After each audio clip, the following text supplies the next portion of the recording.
اللهم صل على سيدنا محمد اللهم صل على سيدنا محمد۔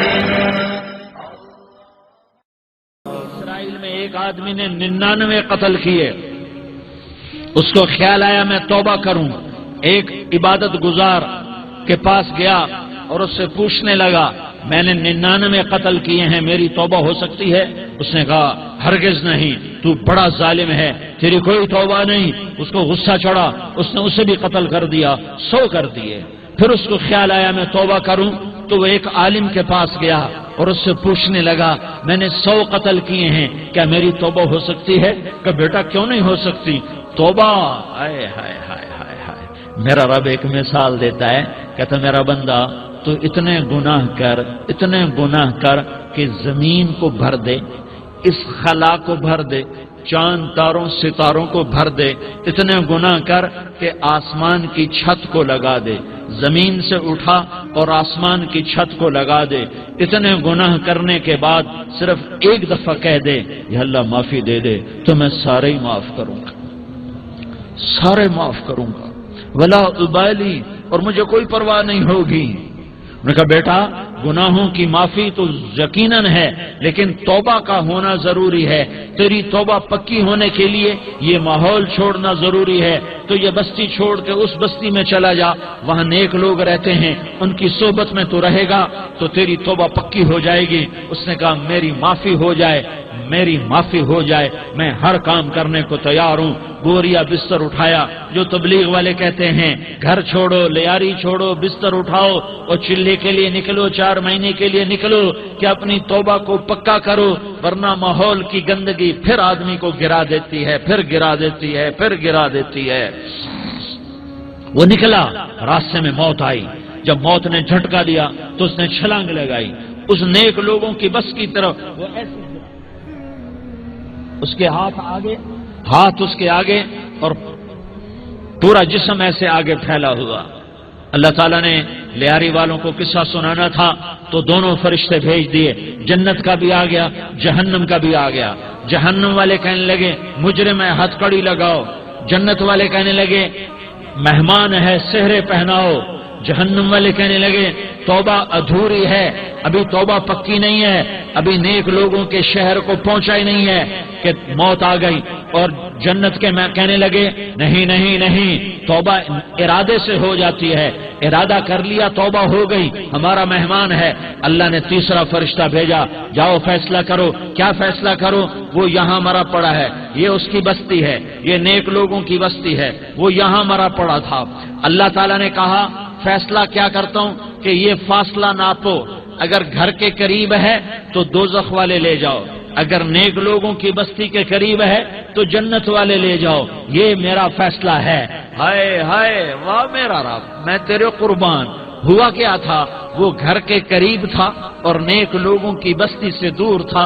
جب ناپنے لگے تو اللہ تعالیٰ نے ادھر والی زمین سے کہا جو نیک لوگوں کی بستی کی طرف سے تھی، اللہ تعالیٰ نے اس زمین سے کہا سکڑ جا، اور جو گھر والی زمین تھی اس کو کہا پھیل جا۔ ادھر کی زمین کو پھیلا دیا اور ادھر کی زمین کو سکیڑ دیا۔ جب ناپا گیا تو وہ نیک لوگوں کی بستی کے قریب ہوا۔ اللہ نے کہا لے جاؤ جنت میں، ہم نے معاف کر دیا۔ اور یہ تو بنو اسرائیل کا آدمی ہے، ہم تو محمد مصطفیٰ صلی اللہ علیہ وسلم کے امتی ہیں۔ ایک بنو اسرائیل کا آدمی، اس کا نام تھا کفل، اور روزانہ رات کو نئی لڑکی اس کے پہلو میں آتی، شراب کا دور چلتا اور زنا کا کب سے منہ کالا کرتا۔ ایک رات ایک لڑکی کو 60 دینار دے کر لایا۔ 60 دینار کوئی 10 لاکھ روپیہ بنتا ہے۔ کیا مال تھا کہ ایک رات کا 10 لاکھ دے کر آیا۔ جب کمرے میں داخل ہوا تو وہ لڑکی رو رہی تھی، تو کفل نے پوچھا کیوں رو رہی ہو؟ میں نے زبردستی تو نہیں کیا۔ تو وہ اس نے روتے ہوئے کہا کفل میں پیشہ ور عورت نہیں ہوں، میں عزت دار عورت ہوں، مجھے بھوک نے یہاں تک پہنچایا ہے۔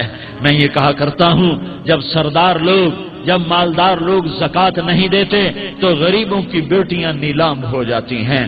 مالداروں سے کہتا ہوں، ان سرداروں سے کہتا ہوں کہ اللہ کے نام پر دیا کرو کہ غریبوں کی بیٹیوں کی عزتیں بحال رہیں۔ تو کفل نے جب دیکھا اور جب سنا، آنسوؤں کو دیکھا اور اس کی بات کو سنا، تو وہ اس کا وحشی دل، پتھر دل، کیا آنسوؤں نے کام کیا کہ وہ رونے لگا، کفل رونے لگا اور کہنے لگا بہن جس عزت سے آئی تھی اسی عزت سے واپس چلی جا، اور میں بڑا کتا انسان ہوں، میں بہت گندا انسان ہوں، میں تیرے آنسوؤں کے طفیل توبہ کرتا ہوں، تو میرے لیے دعا کر دے، اللہ میری بخشش کر دے، اور تو چلی جا اپنی عزت کی سلامتی کے ساتھ، اور جو مال میں نے تمہیں دیا تھا تمہیں ہدیہ۔ وہ بچی گھر پہنچی اور کفل کو پتہ نہیں اگلے لمحے کیا ہونے والا ہے۔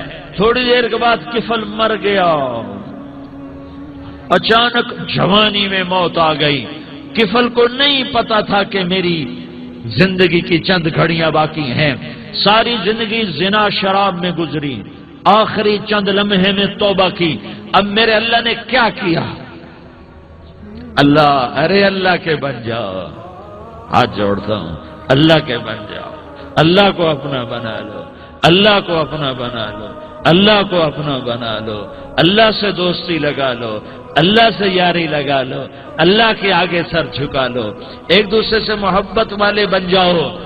ہاں یہ وہ شخص تھا، کل اس کی میت کو دیکھ کر کوئی اس کو کندھا دینے نہ آتا، اس کے اپنے بھی اس کو غسل نہ دیتے، اس کے اپنے اس کو کفن نہ دیتے، یہ ایسا ظالم بدماش نافرمان تھا۔ ہاں سنو، کفل موسیٰ علیہ السلام کا امتی، طارق جمیل محمد مصطفیٰ کا امتی، سردار عزیر محمد مصطفیٰ کا امتی، ہمارے پیچھے محمد مصطفیٰ کے آنسو ہیں، آہیں ہیں، سسکیاں ہیں، فریادیں ہیں، دعائیں ہیں۔ یہ بنی اسرائیل کے گناہگار کے لیے کیا کر دیا۔ اگر یہ صبح پایا جاتا مردہ تو اس کا کوئی کندھا دینے والا نہ ہوتا، نہلانے والا نہ ہوتا، اسے پتھروں میں دبا دیتے۔ صبح ہوئی تو لوگوں نے دیکھا کفل کے دروازے پر بہت بڑا جیسے بینر لگا دیا جاتا ہے، پورا بینر لگا ہوا تھا، کفل کے دروازے پر لکھا ہوا تھا ان اللہ قد غفر للکفل، لوگوں اللہ نے کفل کو معاف کر دیا۔ کیا مطلب تھا معاف کر دیا؟ کہ جاؤ جنازہ پڑھو، جاؤ دفن کرو، جاؤ غسل دو، جاؤ کفن دو، میں نے کفل کو معاف کر دیا۔ میرے بھائیو اپنے اللہ سے اپنا تعلق بناؤ، اور اللہ سے تعلق بنتا ہے توبہ کے ساتھ۔ اللهم صل على سيدنا محمد، اللهم صل على سيدنا